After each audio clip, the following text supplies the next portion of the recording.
le dialogue ici, ce n'est pas l'opposition qui demande, mais c'est les faits qui s'imposent. Nous voulons la paix. Nous ne voulons pas nous retrouver avec un bout de notre pays parti à gauche au service de l'agresseur. Non, puisque nous voulons de ça, il est important ici que le dialogue se soit fait, mais il y a une chose sur laquelle je voulais marteler. Il y a un moment donné, on a entendu le président Tshisekedi dire que non, il ne veut pas dialogue à ses conditions. Il ne veut pas dialoguer, il ne va dialoguer qu'avec les Congolais de bonne qualité. Mais j'aimerais lui dire, ce n'est pas les Congolais de bonne qualité. Moi, je me considère peut-être, selon lui, comme Congolaise de bonne qualité, mais ce n'est pas moi qui dérange la paix de la République. Ce n'est pas moi, au travers de mon verbe, c'est ceux qui ont pris les armes. Donc, si on doit parler des négociations, en priorité, c'est avec ceux-là, ce Congolais-là. Parce que nous n'allons pas nier, ce sont des Congolais. C'est à ce Congolais-là qu'il faut parler, inviter à discuter afin de ramener la paix. Donc vouloir prétendre avoir un dialogue avec ceux qui, comme moi, n'ont que le verbe pour déranger, alors que le sang est versé à l'est du pays, c'est quand même une ironie de mauvais goût. Parce que la réalité, à l'heure actuelle, l'enjeu de l'heure veut qu'on comprenne que ce qui se passe aujourd'hui dans nos pays nécessite à ce que nous puissions dialoguer. Dialoguer avec les Congolais, d'où qu'ils viennent, afin que nous puissions aboutir à ce chemin, à ces dénominateurs, à ce que nous recherchons, cette paix pour l'ensemble du pays. Mais malheureusement, nous nous retrouvons dans une situation où ceux qui sont à la tête du pays essayent de museler les voix de l'opposition et ce comportement, quoique au-delà d'affecter peut-être le mental de certains acteurs politiques, mais affecte aussi les familles. Tout simplement parce qu'un bon matin, une épouse, des enfants ne savent pas où se retrouve leur père, qui a été enlevé. Et ça, c'est d'une gravité. Confort, classe, luxe, à la fois moderne et vintage. Un mix de sensations qui vous offre des expériences personnalisées, uniques et inoubliables. Désirez-vous entrer dans une autre galaxie? Alors bienvenue à Joua Palace. Nous vous proposons 2 appartements spacieux offrant un salon convivial, une cuisine moderne et 3 chambres élégantes pour un quotidien serein, 2 salles de bain raffinées pour votre confort et votre bien-être. Pour vos linges, notre buanderie professionnelle est mise à votre disposition. Une sécurité 24 heures sur 24 sous une lumière permanente grâce à notre générateur de grande capacité, loin de coupures intempestives d'électricité. Joua Palace vous offre également la connexion Internet haut débit, un système de mobilité intégré grâce à notre charroi automobile de première classe. Où croyez-vous être? Vous êtes à Kinshasa et nous sommes Joua Palace, situé au numéro 7 avenue Kassai, quartier GB, commune de Ngaliema, à 3 minutes de boulevard du 30 juin, près de Minot-Congo. Voulez-vous faire l'expérience? Contactez-nous au +243 81 60 33 128. N'attendez plus, faites de Joua Palace votre nouveau chez vous.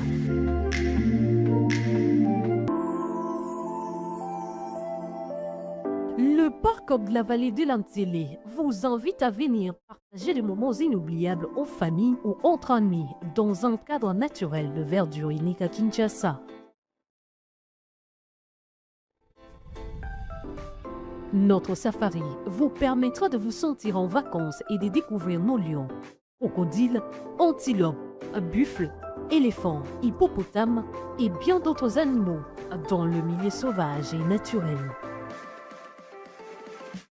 Nos cuisiniers seront heureux de vous servir une variété de plats savoureux dans notre restaurant au bord de la rivière Ntsélé. Le parc de la vallée de l'Antélé possède une panoplie d'activités sportives et ludiques au Cap Aventure et Loisirs pour votre détente. Kayak, pédalo, tyrolienne, cyclotourisme, piscine et vol du faucon, la plus longue zipline d'Afrique. Le parc de la vallée de l'Antélé met également à votre disposition de logements de haut standing avec un confort 5 étoiles. Le parc de la vallée de l'Antélé est ouvert du mercredi au dimanche de 7h30 à 17h. Pour tout renseignement, contactez-nous au plus 243 89 60 32 713 ou encore au 243 81 231 68 82.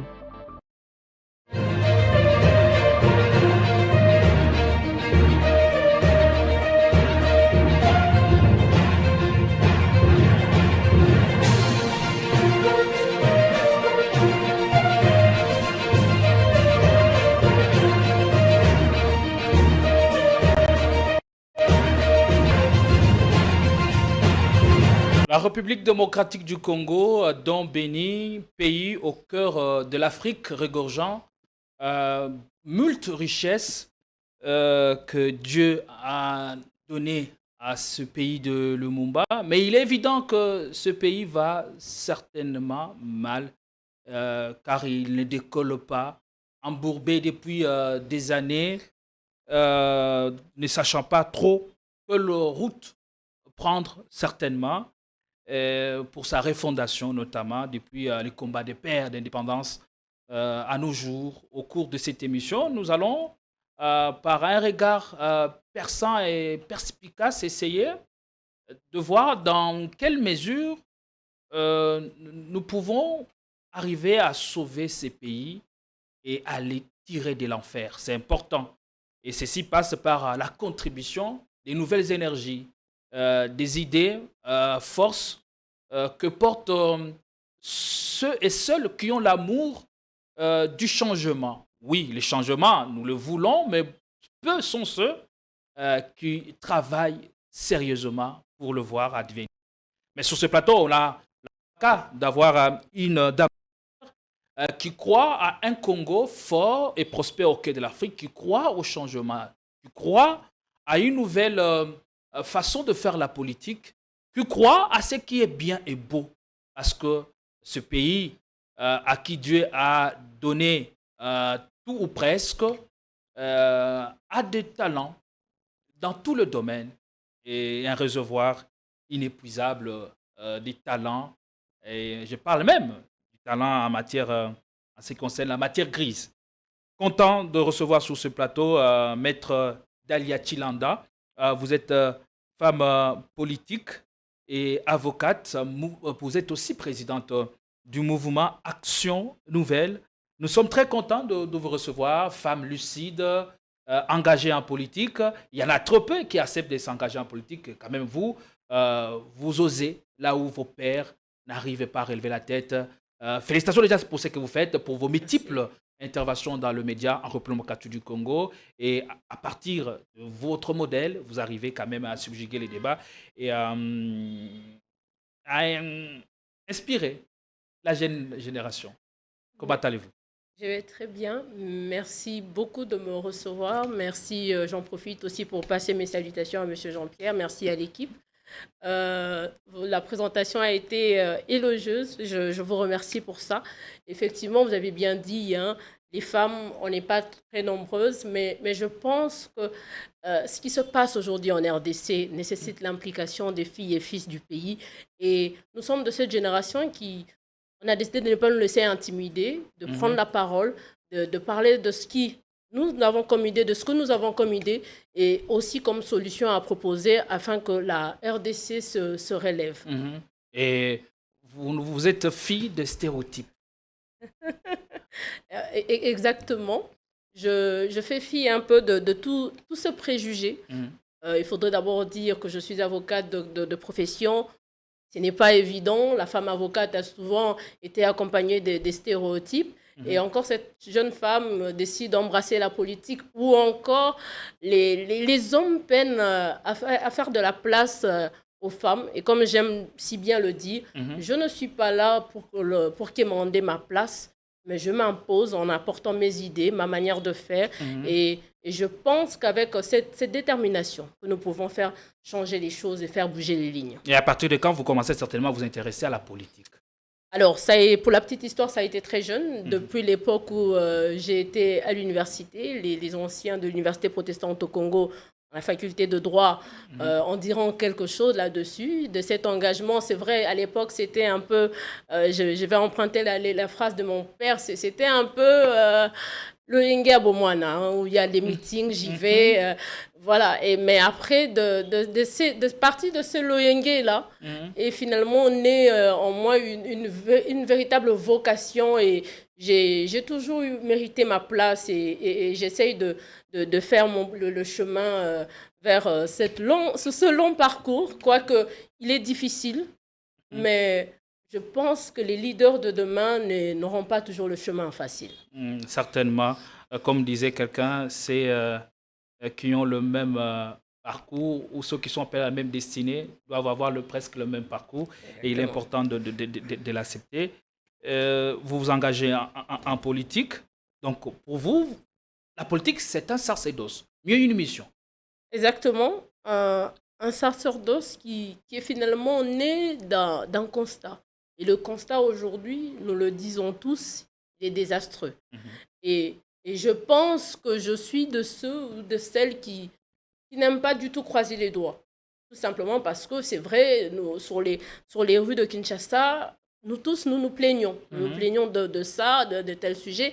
Mais très peu, quand il s'agit d'oser, très peu lorsqu'il s'agit de poser des actions. C'est à ce moment-là que l'on voit que plusieurs se complaignent de rester dans la catégorie de ceux qui se plaignent, mais pas de ceux qui veulent réellement le changement, parce que le changement, ce n'est pas une simple récitation, mais il faut un cheminement, une implémentation, afin que nous puissions véritablement expérimenter et souhaiter. Donc, j'ai décidé de ne pas rester dans le rang de ceux qui se plaignent, quoique c'est difficile. Ce n'est pas rose, là, comme on dit, la politique, elle est sale et tout ce que vous voulez. Mais je crois que je suis armée de détermination, et c'est avec cette même colère, cette même rage de voir que les choses ne marchent pas, de voir que nous avons très peu de chances, d'opportunités pour nous qui sommes jeunes, pour nous qui sommes femmes, pour nous les enfants de demain. Et si cela ne change pas, ça veut dire que nos enfants viendront trouver la même situation, et finalement ça fera de nous des mères et des pères incapables d'avoir su garantir un avenir, un héritage assez honoreux. Certes, nous ne l'avons pas eu, mais ça serait un crime à notre tour de les léguer aussi à ceux qui viendront. Et sur cette trajectoire, avant ou après, qu'est-ce qui a forgé votre caractère?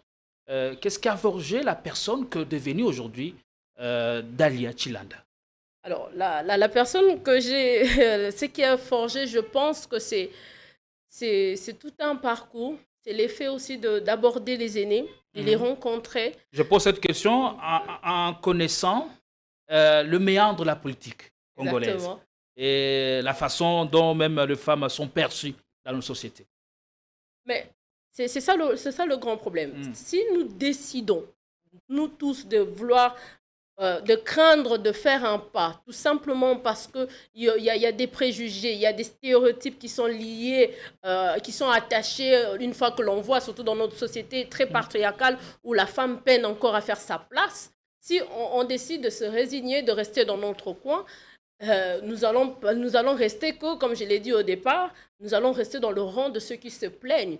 À un moment donné, c'est vrai que les stéréotypes, l'un des objectifs de chaque stéréotype est de pouvoir emmener les gens à avoir peur, à être intimidés, de se dire, voilà, je prends souvent l'exemple lorsque je dis, les sociétés aujourd'hui, on encourage les femmes à aller aux études. On dit, voilà, on veut les femmes intellectuelles, mais à chaque fois qu'une femme essaye de se démarquer dans les études, elle se dit, voilà, moi, j'aimerais devenir astronaute, c'est la même société qui va rappeler à la femme que non, doucement, oui, aie un diplôme, sois infirmière, limite-toi. Voilà, à chaque fois que la femme essaye de se surpasser, de montrer qu'effectivement, elle est au-delà, parce qu'auparavant, on limitait peut-être les femmes aux études, à être infirmière et consorts, mais à chaque fois qu'elle essaye d'aller plus loin, elle est licenciée, elle veut avoir un doctorat demain, c'est la même société qui te dit, mais attention, tu risques de ne pas avoir un mari, attention, on risque de te coller la casquette de cette d'imagination. Voilà, donc tout ça est fait pour être mis en une barrière devant la femme pour qu'elle ne puisse pas.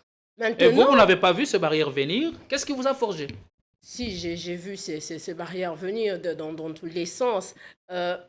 Mais ce qui m'a forgé, c'est que c'est d'abord l'ambition qui doit commencer à l'intérieur de soi. Le pourquoi on s'engage. Je vous assure, avec les climats actuels, même avec tout ce qui se passe aujourd'hui, où on essaye d'intimider les voix discordantes, l'opposition, j'ai eu des appels des familles, de ma propre famille, qui me disent « Mais attention, on a peur pour toi ». Vous voyez, il y a tout ça qui est mis en place pour essayer de nous faire reculer. Mais d'abord, l'ultime besoin ici, ça doit venir de soi-même, où on se dit « Ça vient de moi, je sais pourquoi je m'engage ». Et là, en face de vous, rien ne pourra vous arrêter. Mais si c'est n'est qu'au suivi de la mouvance, je vais faire parce que j'aimerais passer à la télé, je vais faire connaître mon visage. Très vite, avec les différents méandres de la politique, on sera appelé à abandonner si cela n'est vraiment pas construit sur une base solide qui est la conviction même de l'action politique. Très inspirant et édifiant. Et là, pour tous ceux qui voudraient faire de même, eh bien, et donc s'inspirer de l'un des modèles que nous avons sur ce plateau, en l'occurrence de Madame Dalia Chilanda. Je disais qu'elle est femme politique, avocate et leader du mouvement Action Nouvelle. Que pouvons-nous savoir de votre mouvement Action Nouvelle? Alors, Action Nouvelle pour la reconstruction du Congo, mais que nous avons choisi d'appeler Action Nouvelle, d'où l'importance, même la symbolique du nom. Lorsque l'on parle d'Action Nouvelle, il faudrait simplement ça sur trois points majeurs que j'aime beaucoup évoquer. Action Nouvelle, pour nous, ça incarne les idées, une pensée, une nouvelle philosophie dans la gestion même de la Respublica, l'histoire. Parce que, deuxième point, c'est l'histoire. Pourquoi? Simplement parce que, en tant qu'humains, il est important pour nous, si nous souhaitons bâtir un futur, de commencer par comprendre d'où nous venons. Qu'est-ce qui a été fait? Qu'est-ce que nos aînés, qu'est-ce que nos aïeux ont fait? Parce qu'on ne va pas dire que tout a été rouge. Il y a cet héritage qu'on nous a légué. Bien évidemment. Effectivement. À nous maintenant de partir de cette histoire pour rendre encore cet héritage bien meilleur. Et troisièmement, c'est la solution. Parce que vous savez, on a beau critiquer, on peut critiquer ce qui se passe. C'est vrai que la critique en elle-même aussi fait partie des recommandations vis-à-vis de ceux qui sont au pouvoir. Mais ici, il en va de se dire que nous voulons reconstruire notre pays. On a besoin de nouvelles énergies, de nouvelles intelligences qui arrivent, pas que pour critiquer, parce que nous ne menons pas un combat contre un individu. Action Nouvelle, nous ne sommes pas là contre Tshisekedi, par exemple. Ici, nous militons pour un combat contre un système qui aujourd'hui a fait que le pays contre ne puisse pas... Contre le méthode qui avilisse l'homme. Exactement. Donc aujourd'hui, si on doit placer un combat face aux individus, les individus s'en vont et les institutions restent. Donc si le système il est maintenu, malheureusement, et que nous perdions dans un combat, parce qu'il y a eu un moment dans l'ancien Zaïre où on disait que le mal zaïrois, c'était Mobutu. Mobutu est parti. Donc on dira encore, oui, le mal, c'est Mouzé est parti. Vous voyez un peu que nous allons dans un cheminement où le vrai problème ici, même la reconstruction de la République démocratique du Congo va partir sur le fait que nous devons construire un État fort où l'homme et le peuple est mis en avant. Donc c'est vraiment parti de là, de ce constat, et nous nous sommes dit, oui, nous sommes de la jeune génération, nous allons frayer notre chemin et essayer de canaliser cette énergie de manière à ce que nous ayons beaucoup plus d'adhésions qui comprennent l'impact, mais aussi essayer d'incarner le changement que nous désirons tous. Et quelles sont les valeurs que porte Action Nouvelle pour la reconstruction du Congo? La toute première action, la première valeur, c'est la justice. Tout simplement parce que, on le dit bien, je suis chrétienne, on dit que la justice, elle élève une nation. Si aujourd'hui, nous n'arrivons pas à instaurer véritablement un état de droit dans notre pays, c'est où l'impunité règne, tout ce que nous voulons chanter, tout ce que nous pouvons dire, voilà, nous possédons minéraux et consorts, ça va nous mener à rien. Parce qu'aujourd'hui, regardons même ce qui se passe à l'international, les États qui aujourd'hui nous avons de l'admiration, où nous disons ce sont les grandes puissances, ils ont réussi ici à sacraliser la justice. Quoique l'œuvre humaine n'est pas parfaite, il y a toujours des choses à redire, mais au moins dans cet élan de leur démarche, ils ont compris que pour être des États forts, il faut asseoir ici un système judiciaire, un appareil judiciaire qui soit aussi fort, qui accompagne les institutions. Et ça, c'est important. Nous avons notre Constitution, en l'article 149, qui consacre même ici l'indépendance même du pouvoir judiciaire. Donc, on part de là. Et la deuxième valeur que nous prenons ici,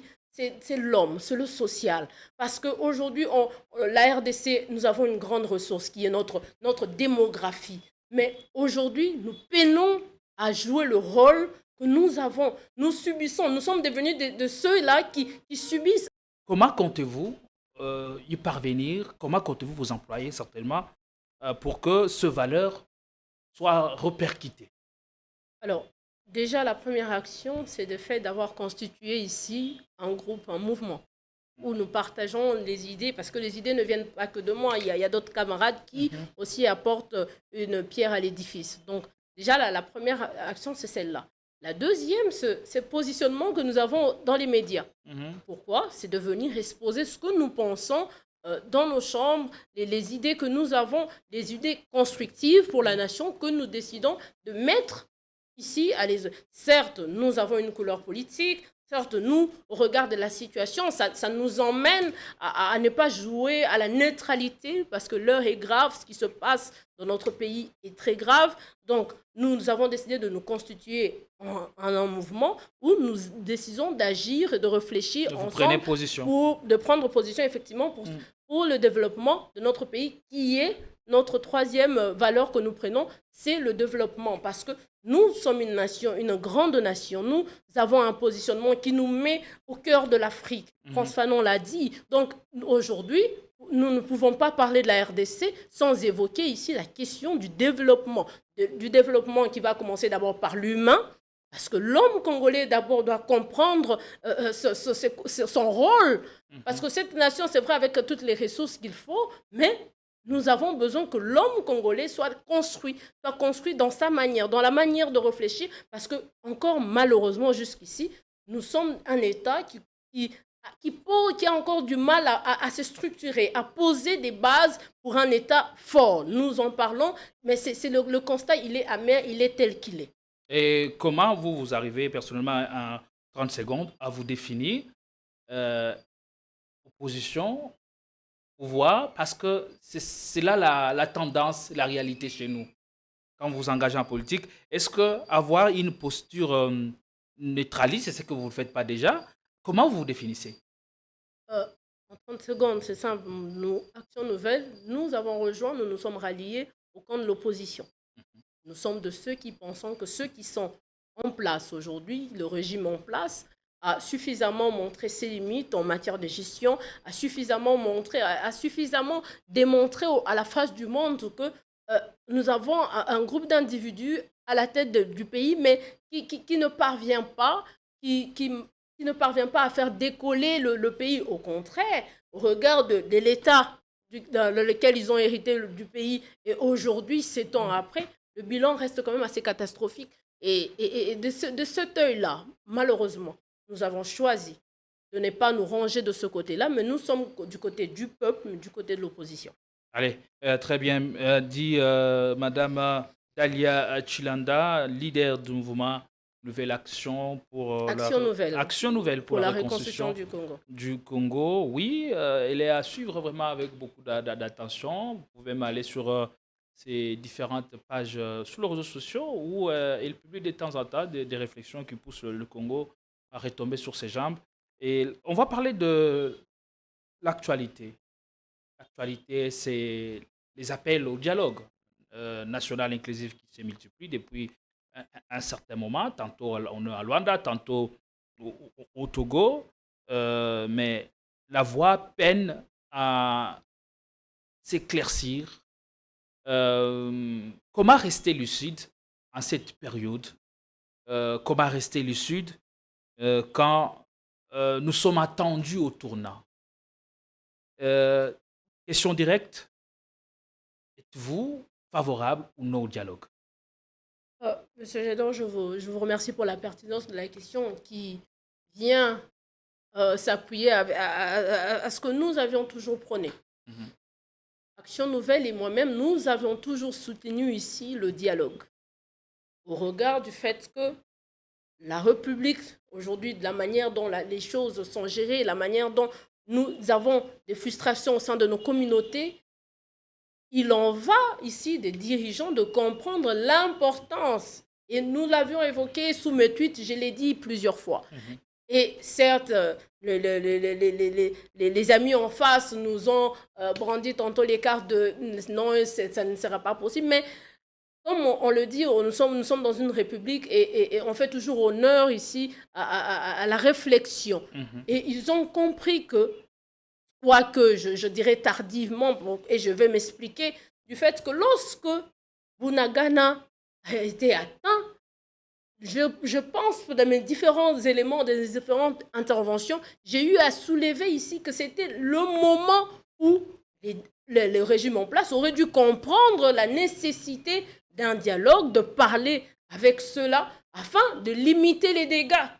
Nous avons attendu Goma, nous avons attendu Bukavu et on est allé, encore une fois, ils sont allés à Washington, voulant nous faire croire que voilà, c'était la réussite diplomatique.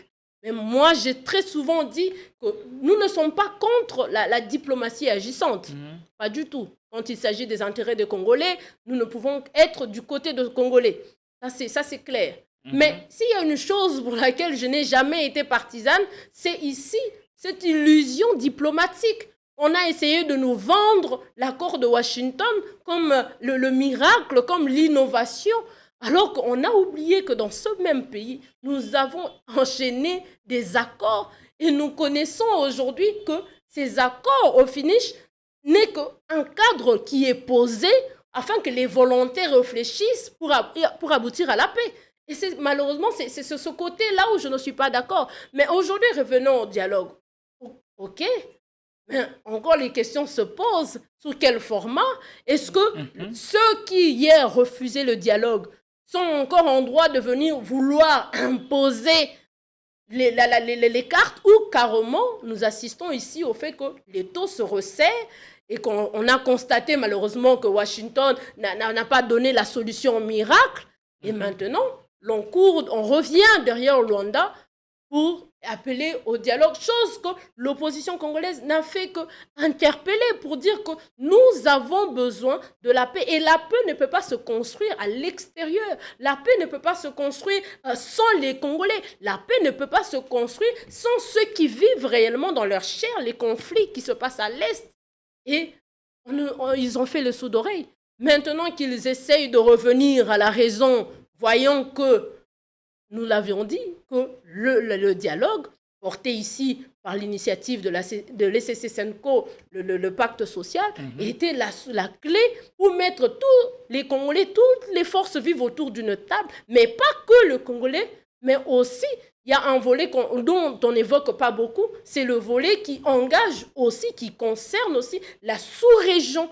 Parce que le problème de la RDC, au-delà de nous toucher, nous, en tant que patriotes, en tant que Congolais, ça en va aussi il y a un impact, il y a un fort impact avec les différents voisins au niveau de la sous-région. Apparemment, le format que vous semblez adouber, c'est celui du tandem SCC-SENCO. Exactement, puisqu'elle a clairement établi ce qu'il faut pour le pays, en ce qui concerne d'abord les communautés, parler. Parce qu'on ne peut pas parler d'un dialogue, on ne peut pas parler d'une paix sans véritablement poser les bases pour savoir quelles sont les causes profondes. Parce qu'effectivement, dans ce pays, nous avons eu des accords. Mais tous ces accords, parce qu'aujourd'hui, la population, certains Congolais diront que oui, dans ce pays, on a dialogué. Mais le problème en soi n'a jamais été les dialogues. Le problème a toujours été les animateurs qui viennent sur cette table. Une fois qu'ils tirent ce pourquoi ils sont venus, encore une fois, pour leurs intérêts, délaissent ici les véritables questions qui devaient faire l'objet, qui fait même le sens même du dialogue. Et malheureusement, c'est ça. Mais pour cette fois-ci, nous avons ici, 30 ans après, un dialogue qui s'impose à nous, avec un caractère de la survie nationale. Il en va de notre territoire national. Nous avons besoin de la paix parce que les enfants qui sont à l'aise, les familles, les pères et mères qui sont à l'aise en ont besoin. Et pas que d'une paix cosmétique fabriquée par nous, politiques, mais une paix qui concerne qu'aujourd'hui, l'on doit se regarder en face en tant que Congolais et assumer les différentes responsabilités. Et on est parti de plusieurs initiatives et maintenant nous voilà à Luanda pour tenter de relancer la machine qui était bloquée depuis plusieurs mois après avoir constaté l'état d'inertie. Maintenant, la question que je vous pose aujourd'hui, qu'est-ce qui pourrait justifier de façon un peu plus claire cette nouvelle dynamique de tenter de relancer le processus du dialogue national inclusif? D'après vous, on est parti du chaos ou de l'échec dans les accords de Washington pour enfin revenir à la raison comme vous tentez d'ailleurs de l'expliquer tantôt? Échec, je dirais non. Je vais m'expliquer. Parce que toute initiative qui prône la paix, qui essaye de mettre la paix en avant, elle est salutaire. D'où qu'elle vienne, opposition, majorité, elle est salutaire. Mais ici, le bémol est que nos amis en face ont voulu vendre une certaine primauté de ce dialogue, de cet accord de Washington, chose qui ne l'était pas. Alors, ça fait qu'aujourd'hui, la réalité n'a fait que rattraper. Vous vous souviendrez que Massad Boulos l'a dit. Il était impératif ici de comprendre. La pièce qui manquait. La pièce qui manquait au puzzle. Au puzzle, effectivement, pour que le puzzle dans son ensemble soit ainsi composé, c'était les dialogues entre Congolais. Nos amis ont essayé de faire le sourd d'oreille, pensant que on va essayer de protéger le régime, on va essayer de faire le sourd d'oreille, de ne Est-ce que ce n'était pas une façon pour lui de congoliser cette guerre qui n'a fait que trop durer dans l'est de notre pays? Dans ce qui se passe à l'est du pays, certes, il y a la participation pleinement active de l'agresseur, du Rwanda. On ne va pas nier, ça c'est indéniable. Mais il y a aussi un fait qu'on essaye d'oublier. Nous avons aussi notre part de responsabilité. Parce qu'aujourd'hui, nous avons des communautés qui sont en conflit. Nous avons encore des problèmes fonciers. Nous avons encore des problèmes où il y a des Congolais qui peinent encore à se sentir pleinement Congolais parce qu'il y a encore cette discrimination qui pèse encore. Ça, ce sont des faits et on ne peut pas le rejeter. Et c'est indéniable parce que c'est ce que nous vivons déjà ici en interne. Mais il y a aussi un autre élément, la mauvaise gestion, l'impunité qui caractérise aujourd'hui le régime et malheureusement qui crée encore des frustrations. Là, ce sont des causes immédiates, bien sûr, qui peuvent être discutées au cours du dialogue. Mais là, on voudrait bien s'attarder sur les causes profondes. Ce seraient lesquelles, par exemple? Parmi les causes profondes de la RDC depuis l'indépendance jusqu'à aujourd'hui, les causes profondes, c'est l'incapacité ici d'avoir un État fort, je l'ai dit au début. C'est l'incapacité ici de placer le Congolais au centre de l'action politique.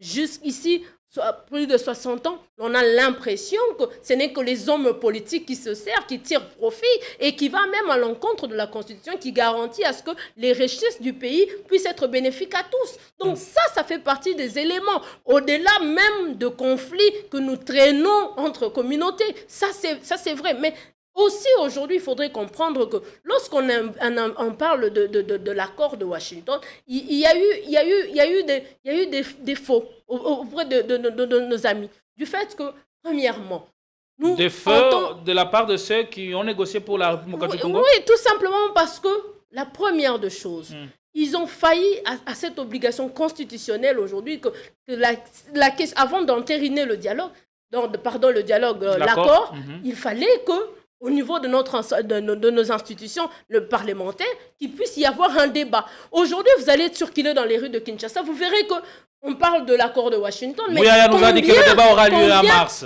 Oh, mais après, antérieurement, qu'est-ce qui a empêché qu'il y ait avant? Le Rwanda l'a fait. Pourquoi nous, nos dirigeants, sont incapables de respecter nos propres textes de loi? Et c'est là que ça pose problème. Et ça vous offusque. Mais effectivement, on ne peut pas se dire état de droit sans pouvoir respecter les lois du pays. Ça va en contradiction. Soit on est en état de droit, soit on ne l'est pas. Si on veut véritablement prôner un état de droit, on doit commencer par respecter les textes. Et ça n'a pas été fait. La deuxième de choses, oui, c'est un accord entre les parties, mais la valeur contraignante de cet accord, quelle est cette valeur contraignante? On se pose des questions. Voilà, donc on est là, mais qu'est-ce qui va arriver lorsque une partie ne respectera pas? Puisqu'on l'a vu, la RDC a décrié quelques jours après l'enterrement que la partie rwandaise était déjà en train de violer l'accord. Donc, il y a ces questions-là qui se posent.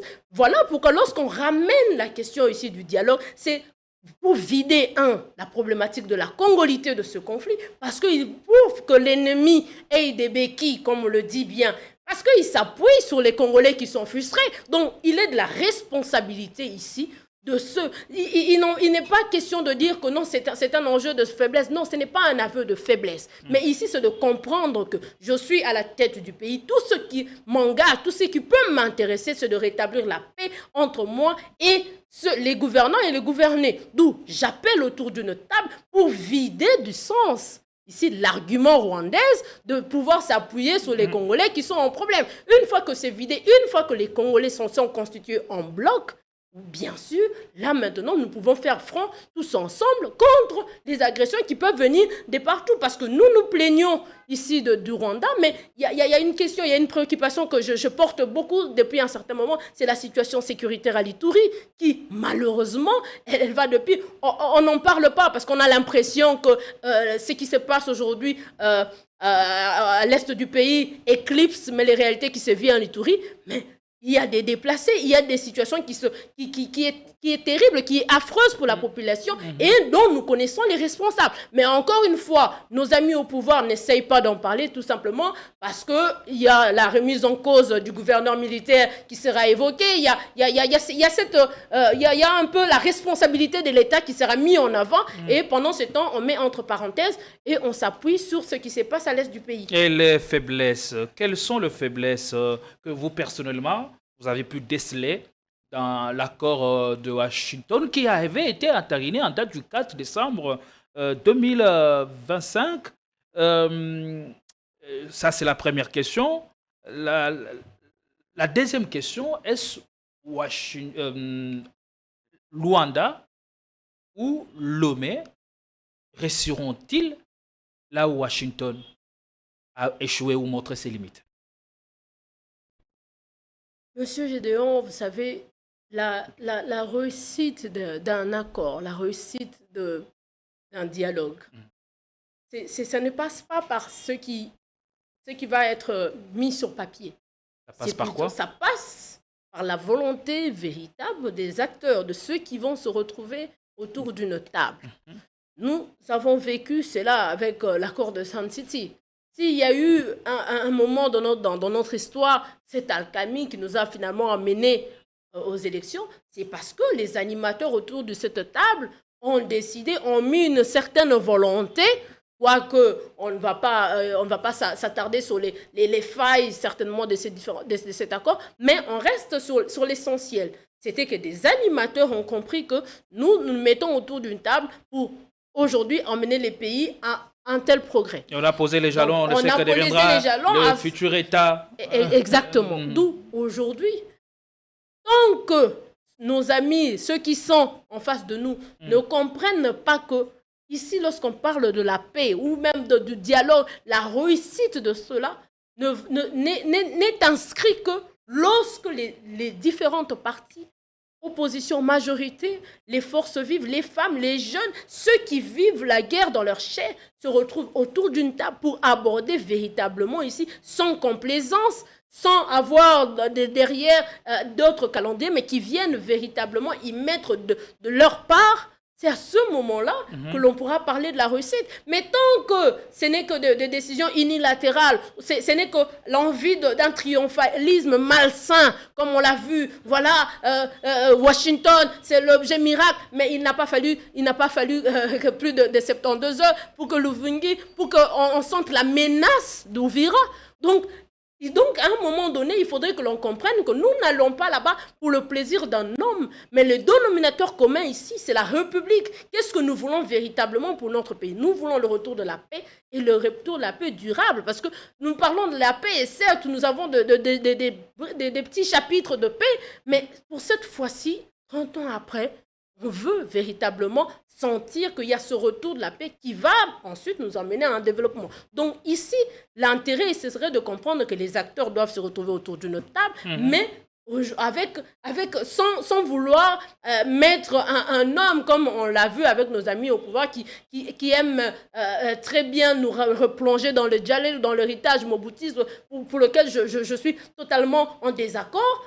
Mais c'est de comprendre ici véritablement que nous voulons un État, nous voulons la paix, et pour cette paix, ramenons les différentes parties afin que nous abordons véritablement les causes profondes de notre tant conjoncturel, tant dans la structure, tant vraiment dans cette globalité afin de pondre. Et voilà pourquoi nous, lorsque nous avons compris la démarche de l'ECC et Senco, de cette initiative qu'ils ont portée, et nous nous sommes dit effectivement, parce qu'aujourd'hui, ils sont allés au-delà. Au-delà du fait que ce n'est plus simplement la RDC, mais ça atteint même l'impact de ce qui se passe en RDC au niveau de la sous-région. Apparemment, voilà, on a l'impression qu'ils sont relégués aujourd'hui et que c'est l'Angola qui reprend à lui seul toute l'initiative. De ce que j'ai appris aussi de manière assez informelle, qu'il y aurait demain une rencontre, ils seront invités. Mais je pense que toutes ces initiatives, elles restent salutaires dans la mesure où elle emmène à ce que les différents acteurs, l'initiative portée par la seconde, jusqu'à la preuve de contraire, elle reste l'une des meilleures propositions. Pourquoi est-ce que nos amis ne veulent pas? Aujourd'hui, je vais bien dire nos amis, mais pourquoi est-ce que ceux qui sont en face de nous ne comprennent pas l'importance ici de ce qu'il y a dans le pacte social? C'est tout simplement parce qu'ils sont en fuite avec eux-mêmes. La fuite de quoi? La fuite de leur part des responsabilités. Parce qu'aujourd'hui, certes, on n'avait plus entendu parler du M23, mais qu'est-ce qui se passait pour que nous revenions sur ce chapitre 7 ans après? Donc, il y a tout un échelonnement de choses que l'on a à reprocher, et d'où, malins qu'ils sont, comprenant l'impact, ils ont simplement décidé de ne pas affronter cela, et ils sont en train de faux fouillants. Mais ce sont des faux fouillants qu'ils engagent, mais malheureusement, nous allons retomber comme maintenant, parce qu'à un moment donné, on nous a dit, nous ne dialoguerons pas avec les pantins, ils sont allés à Doha, nous n'allons pas dialoguer, ça change de tact. Maintenant, aujourd'hui, nous parlons tous du dialogue. Maintenant, la question de savoir... Qui veut de ce dialogue? Ce n'est pas l'opposition comme une certaine source nous a laissé entendre, c'est l'opposition qui a insisté, qui est même allé voir Nuitama Joao Lourenço pour forcer la main du président congolais à vouloir bien accepter les dialogues nationaux inclusifs. Malheureusement, M. Gédon, il faudrait recadrer les choses. Il ne s'agit pas ici de l'opposition congolaise qui est en train de quémander un dialogue à M. Félix Tshisekedi. Ce n'est pas un privilège? Non, ce n'est pas un privilège accordé à l'opposition. Il faut comprendre aujourd'hui, à l'heure actuelle, le dialogue s'impose à lui. Il y a eu tout cet tâtonnement, il y a eu toute cette... au lieu de tâtonnement, je dirais, il y a même tous ces désirs, effectivement, d'aller vers l'extérieur pour trouver la paix, mais malheureusement, ils ont été butés à la réalité. Et la réalité qui veut que ce soit les Congolais par eux-mêmes. J'ai dit tantôt ici que la paix ne va pas se construire sans les Congolais ailleurs, aussi loin aux États-Unis. La paix va commencer d'abord avec les Congolais eux-mêmes. Et c'est de là où on doit partir les choses. Donc nous partons d'un simple constat, c'est que l'on comprend aujourd'hui que le dialogue ici, ce n'est pas l'opposition qui demande, mais c'est les faits qui s'imposent. Nous voulons la paix. Nous ne voulons pas nous retrouver avec un bout de notre pays parti à gauche au service de l'agresseur. Non, puisque nous voulons de ça, il est important ici que le dialogue ce soit fait. Mais il y a une chose sur laquelle je voulais marteler. Il y a un moment donné, on a entendu le président Tshisekedi dire que non, il ne veut pas... dialogue à ses conditions. Il ne veut pas dialoguer, il ne va dialoguer qu'avec les Congolais de bonne qualité. Mais j'aimerais lui dire, ce n'est pas les Congolais de bonne qualité. Moi, je me considère peut-être, selon lui, comme Congolaise de bonne qualité, mais ce n'est pas moi qui dérange la paix de la République. Ce n'est pas moi, au travers de mon verbe, c'est ceux qui ont pris les armes. Donc, si on doit parler des négociations, en priorité, c'est avec ceux-là, ce Congolais-là. Parce que nous n'allons pas nier, ce sont des Congolais. C'est à ce Congolais-là qu'il faut parler, inviter, à discuter afin de ramener la paix. Donc vouloir prétendre avoir un dialogue avec ceux qui, comme moi, n'ont que le verbe pour déranger, alors que le sang est versé à l'est du pays, c'est quand même une ironie de mauvais goût. Parce que la réalité, à l'heure actuelle, l'enjeu de l'heure veut qu'on comprenne que ce qui se passe aujourd'hui dans nos pays nécessite à ce que nous puissions dialoguer. Dialoguer avec les Congolais, d'où qu'ils viennent, afin que nous puissions aboutir à ce chemin, à ces dénominateurs, à ce que nous recherchons, cette paix pour l'ensemble du pays. Les dialogues s'imposent avec force. L'opposition n'est qu'aimant de passer là. Et en une minute, très rapidement, nous allons chuchoter. En croire le Monseigneur Fulgence Muteba, on a bradé nos minéraux pour 100 ans, pour une durée de 100 ans. Vous qui êtes juriste, quelle lecture faites-vous de cet accord quant à la durée et quant aux dividendes que pourrait gagner la RDC en une minute? En une minute, je ne m'aurais peut-être pas employé les mots de Monseigneur Fulgence, mais je vais rester cohérente avec moi-même. Les inquiétudes que nous manifestons à l'égard de cet accord est totalement légitime. Parce que le régime en place est allé vers le Rwanda pour un échange de bons procédés, comme ils le disent. Minerais contre sécurité. Maintenant, dans cet élan-là d'échange, cette motivation qui a été portée ici de protéger un régime, de se protéger contre une menace éventuelle, ça conduit à ce que nos compatriotes décident de mettre en avant tout ce que la RDC a pour pouvoir bénéficier de cette sécurité. Et ça, effectivement, ça soulève beaucoup de questions. Et sur combien de temps? Ça, c'est la première des questions. Deuxièmement, nous connaissons la lecture comment... de Fulgence est vraie. Effectivement, j'adhère totalement dans sa démarche. Je crois que je ne veux peut-être pas employer les mêmes mots, les mêmes vocabulaires que lui. Mais deuxièmement ici, lorsque nous regardons ce qui se passe dans notre manière de gérer, dans notre manière où la corruption gangrène notre société, où l'impunité, lorsqu'on se dit, même le peu d'avantages qui peuvent découler de cet accord, nous craignons que ça ne soit qu'au bénéfice d'un groupe d'individus au détriment de la population. Et ça, c'est des vraies questions et c'est des questions légitimes. On ne peut pas nous interdire d'aborder ces questions. Nous connaissons un peu ce qui se passe au Rwanda. Nous accusons le Rwanda, voilà, il détourne, il pille nos minéraux, mais il s'organise. On prend l'aspect du tourisme, par exemple. Nous connaissons. Puisque nous parlons d'accords qui impliquent le tourisme, alors que nous-mêmes, nous peinons à organiser notre tourisme, même le ministère du tourisme, limite, nous peinons encore à faire sortir, à faire jouir des ressources naturelles que nous avons. Et de l'autre côté, au contraire, ils exploitent et ils mettent en avant le tourisme. Donc, on craint que les avantages qui peuvent découler... Allons-y, je prends un exemple. Et en quoi, d'après vous, cet accord serait bien différent du contrat du siècle, le contrat sino-congolais signé sous Kabila? Effectivement. Laissez-moi finir mon cheminement. Je parlais d'avoir l'exemple, par exemple, de nos parcs. Aujourd'hui, nous allons nous retrouver au travers de cet accord à co-gérer. Mais ça va encore en désavantage de la RDC, tout simplement parce que lorsqu'on parle de tourisme, il y a toutes les infrastructures qui doivent être liées autour. Donc, ça veut dire qu'aujourd'hui, pour visiter, pour un étranger qui vient, il va préférer aller loger à Kigali, prendre un ticket, payer pour venir visiter le parc et ensuite retourner loger là-bas. Et pendant ce temps, lorsqu'il est là-bas, la consommation, l'hôtellerie, donc vous voyez que ça va en désordre. Donc nous n'allons bénéficier que ici peut-être de frais de trajet qu'il a pour pouvoir atteindre le parc. Donc, si l'on vient dans la réflexion, on verra que nous avons beaucoup de questions à remettre en cause. Mais revenons à l'accord du siècle, sinon Congolais sous Kabila. Encore une fois, l'accord revisé sous Félix Tshisekedi. Mais revenons aussi dont dans les termes ont été dénoncés. Et exactement. Revenons dans l'essence. En elle-même, l'accord, elle est porteuse de bonnes idées. Mais l'implémentation, parce qu'encore une fois, l'homme congolais, dans son art des magouilles, n'a fait qu'enfoncer. Et on a l'impression que tout est fait contre nous. Alors que les idées sont là.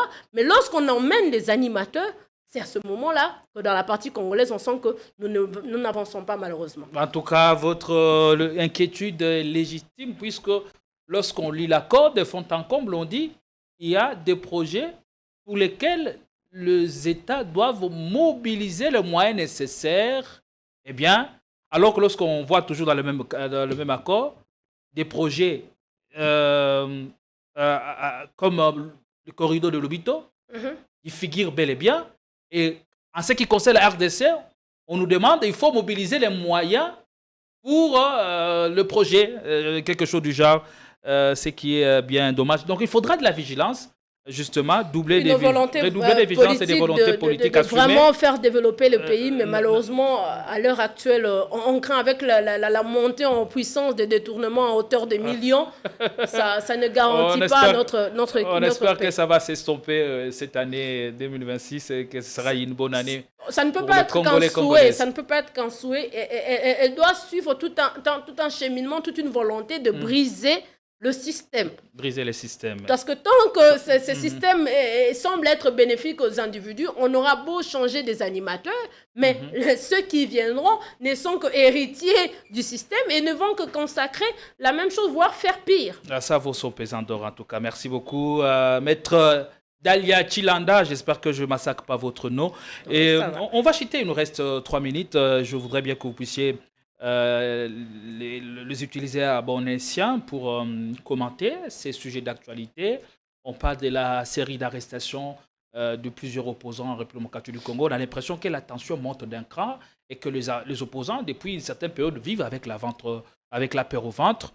Le cas de notre jeune compatriote Talon Komba, dont les raisons de son arrestation ne sont toujours pas encore élucidées, Parole Kamizelo, Emmanuel Ramazani Chadari, Dunia Kilanga, et j'en passe et des meilleurs. La liste n'est pas exhaustive.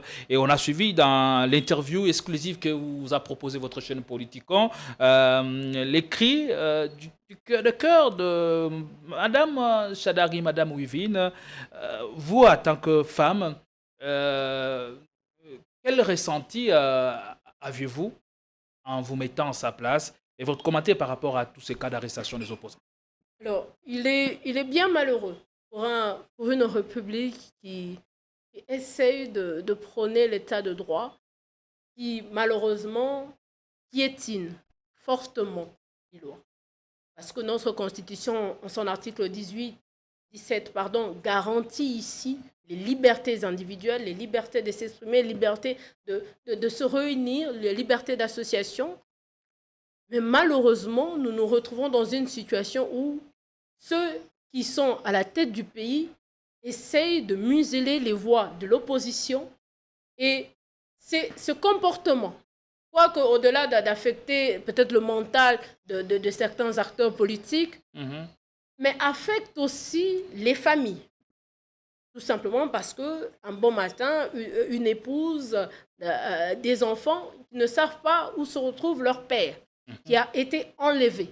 Et ça, c'est d'une gravité. Je suivis le ministre de la Justice qui, de manière...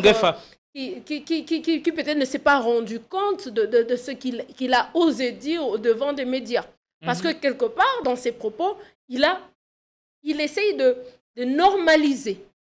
Alors que l'article 18 de la Constitution veut que toute personne arrêtée puisse être tenu du motif de son arrestation et vite être présenté devant l'autorité compétente. Malheureusement, ici, nous avons des arrestations arbitraires, des enlèvements, et on essaye de nous dire que voilà, il y a eu ces arrestations arbitraires, ces enlèvements, qu'on va essayer de légaliser. On dit que c'est pour des raisons de sûreté d'État. Quelle que soit la raison de sûreté, il est écrit nulle part dans notre Constitution, dans le Code de procédure pénale, ce qu'ils font là est en contradiction totale. Tout simplement parce que ça ne respecte pas ce que le législateur congolais a prévu en matière d'arrestation ou d'interpellation des individus.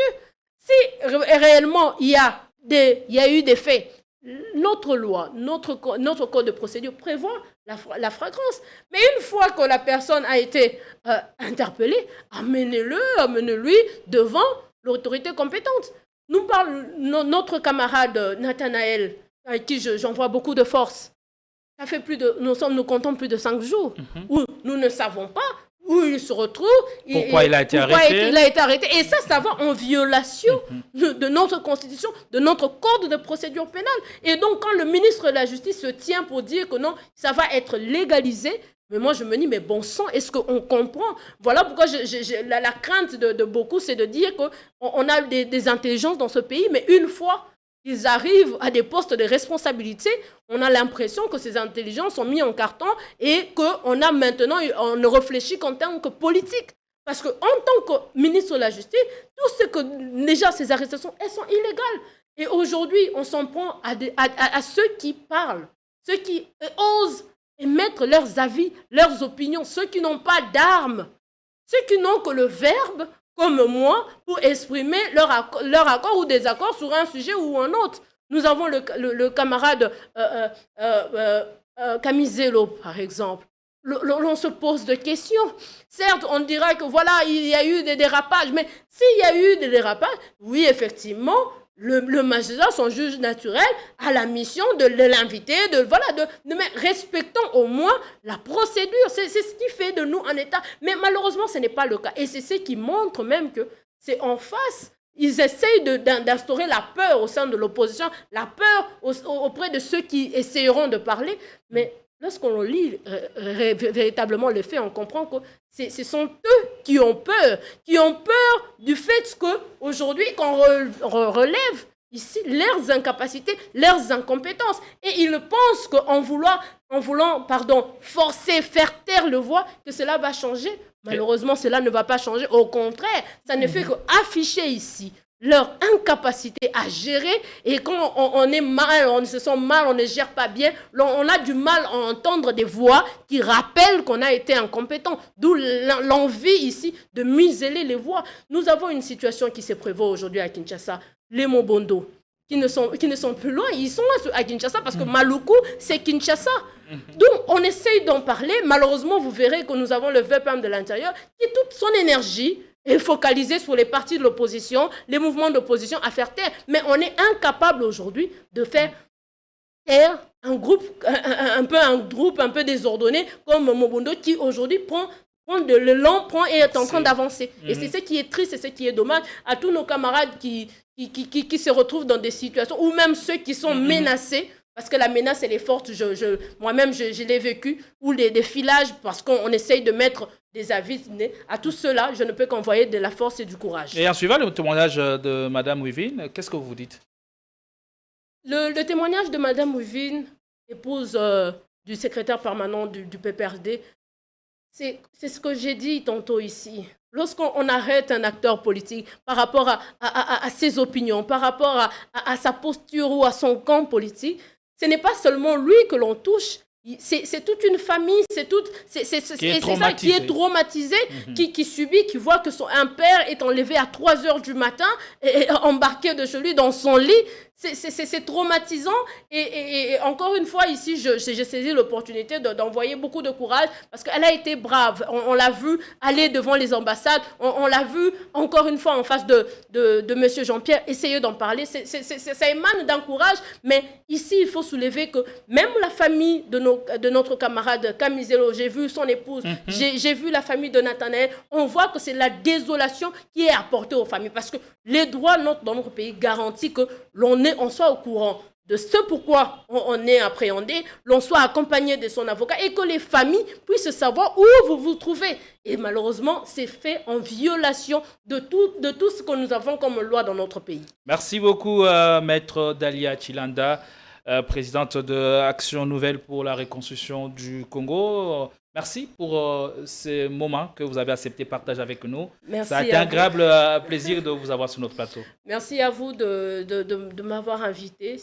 Merci, j'en profite aussi pour dire merci à M. Jean-Pierre. C'est toujours un plaisir, un honneur de recevoir des encouragements des aînés qui nous accordent des espaces, la capacité de s'exprimer, parce que des fois, c'est tout ce qu'on a besoin. C'est d'avoir où on peut exprimer nos idées, étaler nos idées, afin de croire que ça va aider à ce que notre pays puisse se relever et revenir sur le rail.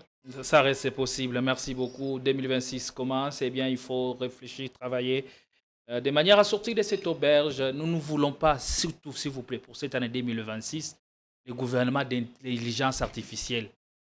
Non, non. Une intelligence artificielle qui n'est pas assimilée à l'intelligence humaine nous pourrit la vie. Évitez-nous ça. Épargnez-nous du peu. Et nous prions que le bon Dieu accordera l'intelligence nécessaire, la sagesse à nos dirigeants pour bien mener ces pays à bon port. Merci. On se fixera du prochainement avec Amidose et plaisir. Tout à l'heure, mesdames. Tout à l'heure, messieurs. Inch'Allah.